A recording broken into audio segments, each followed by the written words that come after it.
오늘 우리에게 주신 말씀은 사도행전 21장 27절에서 30절 말씀까지입니다. 사도행전 21장 27절에서 30절 말씀입니다. 그 이래가 거의 참에 아시아로부터 온 유대인들이 성전에서 바울을 보고 모든 무리를 충동하여 그를 붙잡고 외치되 이스라엘 사람들아 도우라. 이 사람은 각처에서 우리 백성과 율법과 이곳을 비방하여 모든 사람을 가르치는 그 자인데 또 헬라인을 데리고 성전에 들어가서 이 거룩한 곳을 더럽혔다 하니 이는 그들이 전에 에베소 사람 드로비모가 바울과 함께 시내에 있음을 보고 바울이 그를 성전에 데리고 들어간 줄 생각함이라. 온 성이 소동하여 백성이 달려와 모여 바울을 잡아 성전 밖으로 끌고 나가니 문들이 곧 닫히더라. 아멘. 우리가 사도행전 21장 전체 내용을 읽지 않았지만 사도행전 21장은 바울이 3차 선교 여행을 마치고 예루살렘으로 복귀한 내용을 소개합니다. 지난 본문을 통해 바울의 동역자들은 바울이 예루살렘으로 향하는 것을 모두 만류했습니다. 그들은 예언을 통해 바울이 유대인에게 결박되어 이방인에게 넘겨질 것이라고 했는데요. 바울은 예언보다 사명을 중요시하였습니다. 따라서 사도행전 20장 23절에서 24절에는 그가 이렇게 고백합니다. 오직 성령이 각 성에서 내게 증언하여 결박과 환난이 나를 기다린다 하시나 내가 달려갈 길과 주 예수께 받은 사명 곧 하나님의 은혜의 복음을 증언하는 일에 마치려 하면은 나의 생명조차 조금도 귀한 것으로 여기지 아니하노라. 복음을 위한 사명자, 복음을 위해서라면 그의 생명조차 귀하게 여기지 않았던 자. 여러분, 그는 이렇게 예루살렘으로 발걸음을 옮겼습니다. 그리고 예루살렘에 이르러 야고보와 제회하며 은혜로운 선교 보고를 이어갔습니다. 하지만 은혜를 누리는 것도 잠시 바울이 예루살렘으로 온 사실을 알았던 유대인들이 바울에게 반감을 삽니다. 여러분, 이들은 바리새파를 중심으로 한 유대인이었습니다. 특별히 이들은 바울이 이방인에게 율법을 지키지 말라고 했다고 오해를 했는데요. 여러분, 바울이 말하는 핵심은 율법을 지키지 말라고 했던 것이 아닙니다. 오직 구원은 예수 그리스도를 믿음으로 받는다고 하였던 것이죠. 따라서 바울은 유대인의 오해를 풀기 위해 이방인 성도들과 함께 유대교의 정결 예식을 참여하여 잘못된 오해를 풀고자 합니다. 그러나 이 장면을 목격한 유대인들은 오히려 바울이 성전을 더럽혔다는 이유로 무리들을 선동하여 그를 잡았습니다. 바로 그 내용이 우리가 읽은 27절에서 30절 말씀까지에 해당되는 내용입니다. 제가 과정들과 그리고 오늘 읽은 이 본문의 결과를 지금 말씀드리고 있는 것입니다. 여러분, 저는 오늘 본문을 묵상하며 특별히 바울을 잡은 유대인들에게 시선이 갔습니다. 여러분, 우리가 읽은 27절을 보면 아시아로부터 온 유대인들이라고 기록되어 있죠.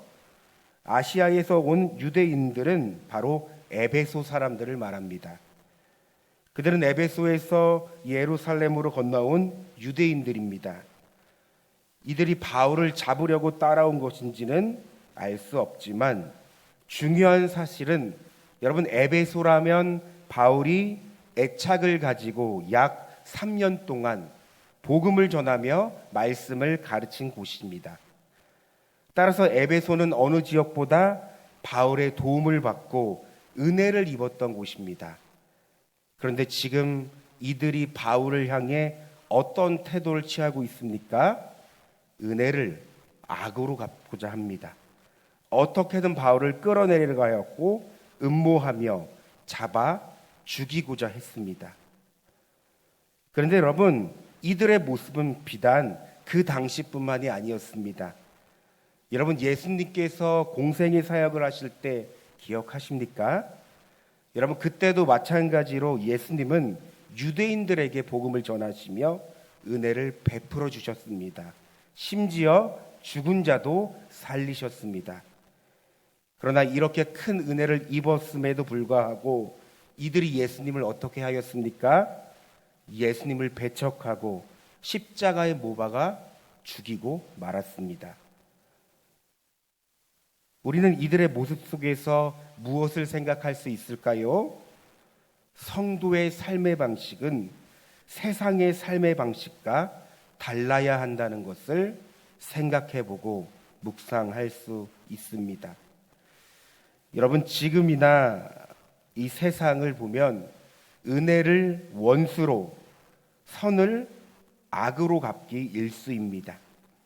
여러분, 그 이유가 무엇일까요? 그들은 악한 영, 사단의 지배 아래 있기 때문이죠. 그러나 하나님의 지배를 받고 살아가는 우리의 삶은 달라야 하는 것이죠. 주님을 우리 안에 모시며 살아가는 우리는 달라야 합니다. 세상의 방식과 달라야 한다는 것입니다. 여러분, 주님은 말씀하셨습니다. 너희는 원수를 사랑하며 핍박하는 자를 위하여 기도하라. 그러니까 우리의 삶에는 모든 것을 선으로 바꿀 수 있는 은혜가 있어야 한다는 것입니다. 여러분, 이것이 그리스도인의 삶의 방식입니다. 오늘 본문에서 유대인들은 지극히 세상의 방식을 따랐던 자들입니다. 그들의 모양은 경건하고 마치 세상과 구별되어 살아간다고 말하지만 그들의 삶의 내용을 보면 이들은 세상의 방식과 같이 은혜를 원수로 갚으며 시기와 질투와 분냄과 판단과 회방으로 반응했던 자들이 바로 유대인입니다. 여러분, 골로새서 3장 1절 이하의 말씀은 이렇게 기록하고 있습니다. 그러므로 너희가 그리스도와 함께 다시 살리심을 받았으면 위의 것을 찾으라. 위의 것을 생각하고 땅의 것을 생각하지 말라. 이는 너희가 죽었고 너희 생명이 그리스도와 함께 하나님 안에 감추어졌습니다. 여러분, 그리스도인의 삶의 방식은 위의 것을 찾습니다. 하나님을 거스르고 대적하며 내 느낌대로, 내 마음대로 내가 주인된 살았던 나의 옛사람, 그래서 땅의 것을 생각하며 땅의 것을 추구했던 나는 이미 주님과 함께 십자가에 죽었기 때문입니다. 그러므로 이제는 내가 사는 것이 아니요 내 안에 그리스도께서 살아가는 삶, 그러니까 우리의 삶의 방식이 바뀌었다는 것을 의미합니다. 땅의 것이 아닌 위의 것을 찾으며 살아가는 자가 되었다는 겁니다. 성경은 계속해서 말합니다. 골로새서 3장 5절 이하의 말씀입니다. 땅에 있는 지체를 죽이라. 곧 음란과 부정과 사욕과 악한 정욕과 탐심이니 탐심은 우상 숭배니라. 이제는 너희가 이 모든 것을 벗어버리라. 곧 분함과 노여움과 악의와 비방과 너희 입에 부끄러운 말이라. 너희는 하나님이 택하사 거룩하고 사랑하는 자처럼 국률과 자비와 겸손과 온유와 오래 참음을 옷 입고 누가 누구에게 불만이 있거든 서로 용납하여 피차 용서하되 주께서 너희를 용서하신 것 같이 너희도 그리하고 이 모든 것 위에 사랑을 더하라. 여러분, 세상의 삶의 방식과 그리스도인의 삶의 방식이 이렇게 다릅니다. 여러분, 우리는 지금 어떤 모습으로 살아가고 있습니까? 청년 시절 저에게 나름 상처가 되었던 사건이 있습니다. 물론 지금 여기 계시는 우리 성도님들에 비해서 작은 상처지만 제가 저의 얘기를 나누는 것은 저도 이렇게 치열한 믿음 가운데 믿음 안에서 세상의 것이 아닌 땅의 것이 아닌 위의 것을 찾으며 노력하고 있다는 것을 여러분에게 함께 나누기 위해서 저의 이야기를 꺼냅니다. 여러분, 청년 시절 그 당시 저는 저의 전공 특성상 여러 교회를 다니며 지휘를 했습니다. 어느 한 교회에 지휘를 할 때 청년부 생활을 같이 했는데요.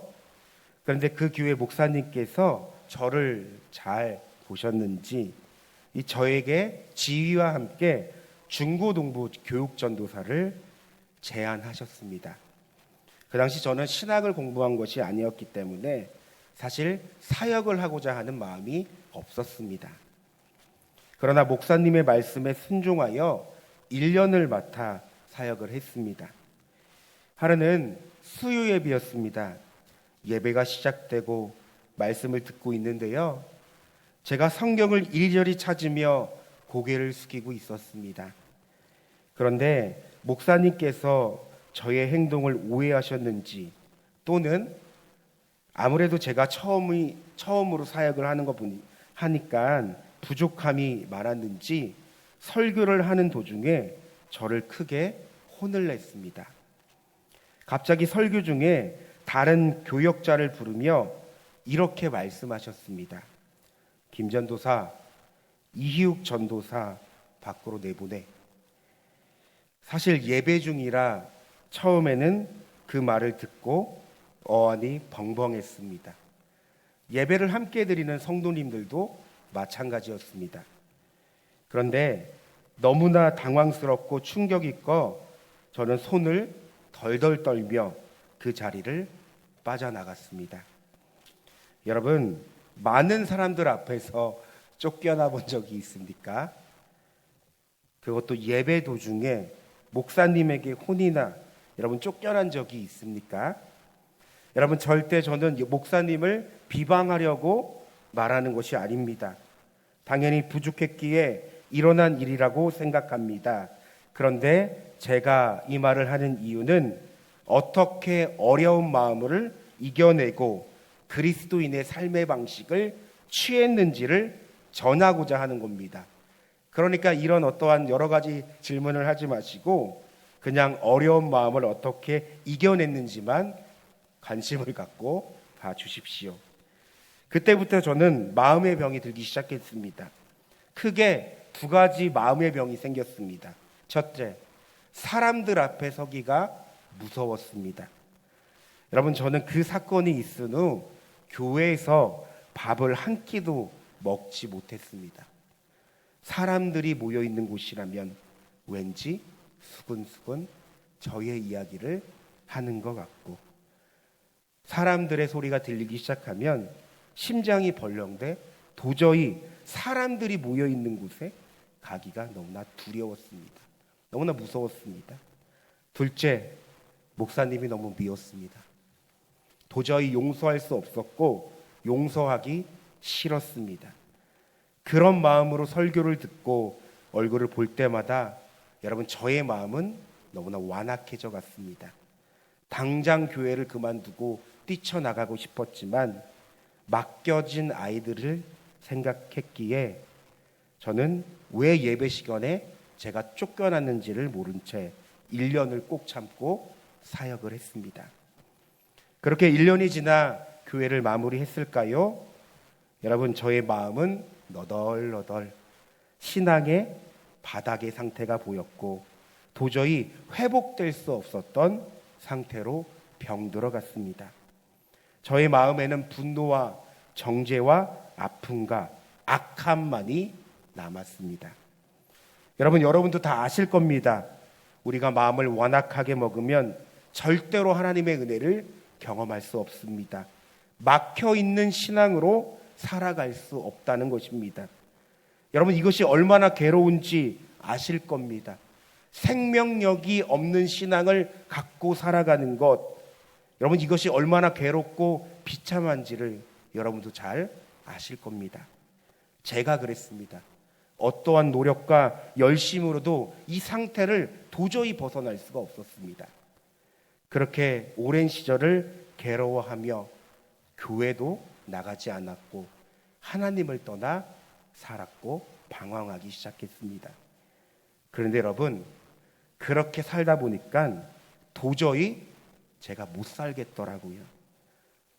그때부터 무너진 마음과 신앙을 회복하기 위하여 하나님께 매달렸습니다. 하나님 살려주세요. 그리고 하나님께 매달릴 때 하나님께서는 저의 마음 가운데 계속해서 이런 마음을 주셨습니다. 용서하지 못해도 그를 위해 기도해라.